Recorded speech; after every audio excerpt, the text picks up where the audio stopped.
உயிர்த்தெழுந்த இயேசு கிறிஸ்துவின் நாமத்தினாலே வாழ்த்துக்கள்.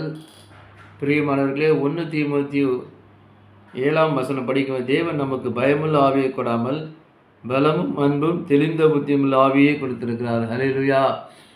தேவன் நமக்கு ஒருபோதும் அவர் பயமுள்ள ஆவியை கொடுக்கல. ஏன்னா பரிசுத்த ஆவியானவர் நம்முள்ள இருக்கிறார். எதை குறித்து நாம் பய வேண்டாம். நிச்சயமாக சொல்வது மிகவும் எளிது, ஆனால் கடைப்பிடிப்பது மிக கஷ்டம்தான். ஆனால் நாம் ஒன்று நினைத்து கொள்ள வேண்டும், நாம் ஆராதிக்கிற தேவன் சர்வ வல்லமையுள்ளவர். அவர் அவருக்கு லிமிட்டட் பவர்லாம் கிடையாது. அவர் அன்லிமிட்டட் பவர். அவர் நினைச்சா என்ன வேணால் செய்ய முடியும் அவர். ஆனால் அவர் மிகவும் அன்பான தேவன், மிகவும் நல்ல தேவன். அவர் தன்னை தாழ்த்துகிற தேவனாக இருக்கிறார். அவர் தேவனாக இருந்தும் நமக்கு மாதிரியாக இருக்க முடியும். அவர் தாழ்த்துகிறார். ஆனால் அவர் பிள்ளைகளுக்கு ஒன்று என்றால் அவர் நிச்சயமாகவே நம்மை காத்துக்கொள்வார். அல்லேலூயா.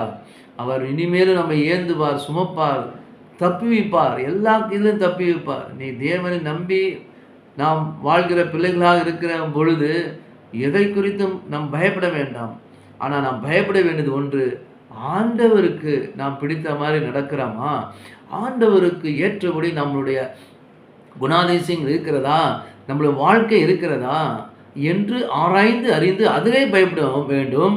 தேவனுக்கு பயப்பட வேண்டும், பயபக்தியாக இருக்க வேண்டும். ஆனால் மற்ற எந்த காரியங்களுக்கும் நாம் ஊழியம் செய்வது கூட எப்படிப்பட்ட ஒரு பிசாசு பிடித்திருந்தாலும் இயேசுவின் நாமத்தினால நீ போ என்று சொல்லி அந்த பிசாசை விரட்ட பயப்படக்கூடாது. இயேசுவின் நாமம் சொல்லும்போது எந்த பிசாசும் அது நிற்காது. எந்த வல்லமையும் இயேசுவின் நாமத்திற்கு முன்னாடி அது எதிர்த்து நிற்க முடியாது. அப்படியாக நாம் தைரியமுள்ளவர்களாக இருப்போம். வேலை ஸ்தலமாக இருந்தாலும் சரி, ஊழியமாக இருந்தாலும் சரி, தைரியமாக ஆண்டவருக்கு நம்ம இருக்கும் பொழுது ஆண்டவர் நமக்காக நிற்பார். அது எதையும் அவரால் செய்ய முடியும்.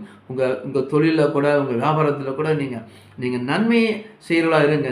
நீங்கள் நியாயமாக நடந்து கொள்ளுங்க. ஆனால் தேவன் உங்களுக்கு விரோதமாக எந்தவித காரியங்கள் உங்கள் பிஸ்னஸுக்கு இருந்தாலும் சரி, உங்கள் வேலையில் இருந்தாலும் சரி, கர்த்தர் உங்களுக்காக யுத்தம் பண்ணுவார். நீங்கள் சும்மா இருப்பீர்கள். ஆனால் பலங்கொண்டு திடமனதாக இருங்கன்னு சொல்கிறார். பலங்கொண்டு திடமனதாக இருந்து காரியத்தை நடப்பீங்கள். கர்த்தர் உங்களோடு இருப்பார். நீங்கள் எங்கே சென்றாலும் சரி, ஃபாரினுக்கு போனாலும் சரி, உங்கள் எந்த இடத்துக்கு போனாலும் சரி. நான் தனியாக போயிட்டுருக்கேன், எனக்கு யாரும் இல்லை, வீட்டில் இருக்கேன், நான் தனிமையில் இருக்கேன், எனக்கு யாரும் இல்லை, ஆண்டவர் உங்களுக்கு கூடயே இருக்கிறாரு. ஆண்டவர் ஒருபோது நம்ம விட்டு விலகாத தேவனாக இருக்கிறாரு. அதனால் எந்த ஒரு காரியத்தை செய்யும் பொழுதும், ஊழியம் செய்தாலும், வேலை செய்தாலும்,